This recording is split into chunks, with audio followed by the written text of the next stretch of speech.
Alors, on va commencer avec le premier type d'impôt réel. C'est l'impôt sur la superficie des propriétés foncières bâties ou non bâties, ou ce qu'on peut encore appeler l'impôt foncier. Voilà. Alors, on va d'abord vous présenter les exemptions ainsi que les exonérations de cet impôt. Premièrement, en cas d'exemption, nous avons d'abord les propriétés publiques. Les propriétés publiques, quand est-ce que ça ne doit pas être fiscalisé en matière d'impôt foncier? Il y a des conditions au préalable qu'il faut considérer.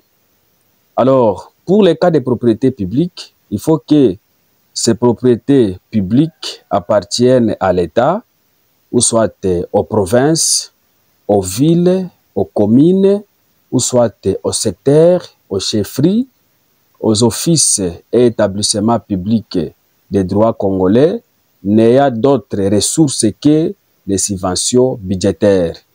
Et ça, c'est l'esprit de l'article 2.1 ou bien de l'article 2, alinéa 1er de l'ordonnance et loi précitée.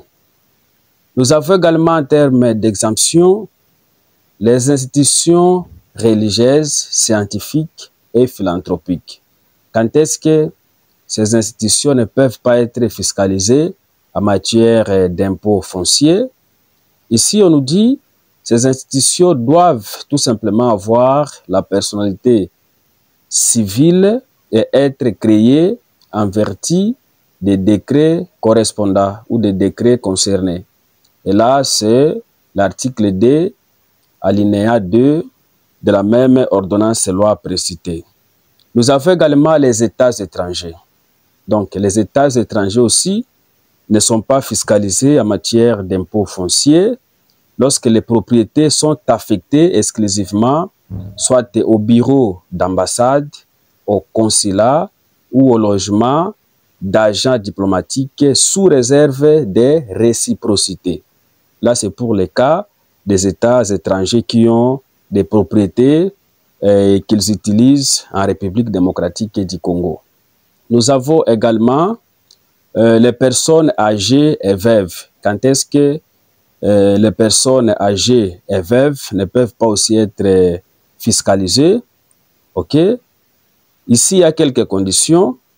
Il faut que les personnes puissent avoir un âge au-delà de 55 ans et qu'ils occupent leur habitation principale, celle ou avec des personnes à charge, ou soit avec des personnes des mêmes conditions d'âge ou de situation. Alors, on peut poursuivre avec les exemptions ainsi qu'exonérations. Nous avons également les cas de propriétés agricoles et d'élevage. Quelles sont les conditions pour que ces propriétés ne soient pas fiscalisées? Il faut que ces propriétés soient affectées exclusivement à l'agriculture ou soit à l'élevage, avec 80% des produits issus de l'exploitation propre.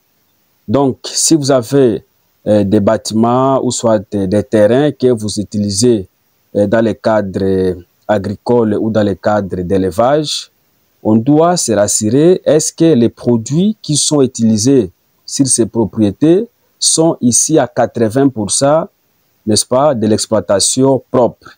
Donc, il faut que ces propriétés soient affectées exclusivement à l'agriculture ou soit à l'élevage, avec 80% des produits ici de l'exploitation propre.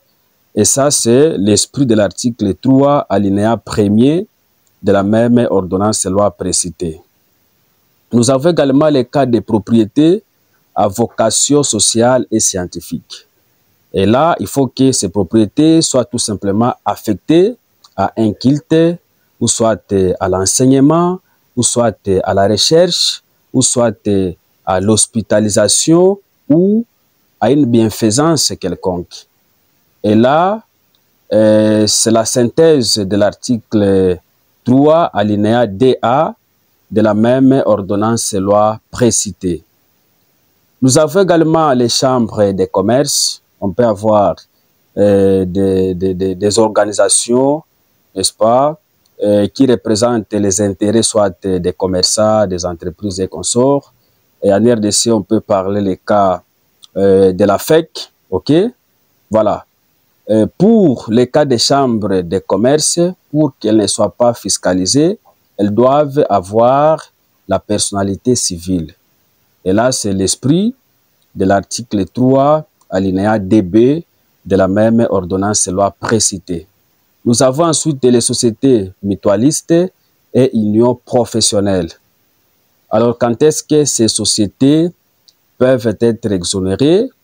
Ces sociétés doivent avoir la personnalité civile et ne pas inclure des locaux à usage commercial. Si on constate que une société mutualiste et union professionnelle, n'est-ce pas, n'a pas une personnalité civile, mais elle inclut également des locaux à usage professionnel, là, on peut faire tomber l'exemption. Nous avons également le cas des terrains à but non lucratif. C'est aussi un cas d'exonération.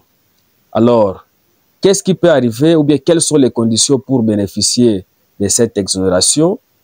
Il faut que ces terrains soient affectés soit à un culte, ou soit à l'enseignement, ou soit à la bienfaisance. Et là, c'est l'esprit de l'article 4 de la même ordonnance loi précitée. Nous avons les cas d'exonération qu'on peut rencontrer pour les entreprises qui ont bénéficié des accords spéciaux. Donc, il peut arriver une entreprise est exonérée soit en fonction du code des investissements ou soit en fonction d'une convention spéciale. Dans ce cas-là, ces entreprises aussi ne sont pas fiscalisées en matière d'impôts fonciers en République démocratique du Congo. Et là, c'est l'article 5 de la même ordonnance loi précitée qui fixe cette disposition. Alors, en termes d'exonération, on peut vous dire que l'exonération mentionnée à l'article 5 que nous venons d'évoquer tout à l'heure ne dispense pas les bénéficiaires de ces exonérations des obligations imposées par la loi et notamment de celles relatives à la déclaration. Comme vous le savez très bien, si quelqu'un est exonéré, n'est-ce pas, d'une manière générale, si vous êtes exonéré, vous n'êtes pas exempté, vous devez remplir les obligations déclaratives. Donc, vous serez censé déclarer les impôts sans pour autant les payer. Voilà pourquoi on nous dit les personnes qui ont bénéficié, donc les entreprises qui ont bénéficié des exemptions accordées soit témoignant le code des investissements ou soit à travers une convention spéciale, ces entreprises sont soumises aux obligations déclaratives. Donc, ces entreprises sont censées compléter leurs déclarations en fonction évidemment de l'échéance de cet impôt-là. OK? En fonction évidemment de l'échéance de cet impôt, mais elles ne sont pas censées payer parce qu'il y a la différence entre les obligations de paiement ainsi que les obligations déclaratives.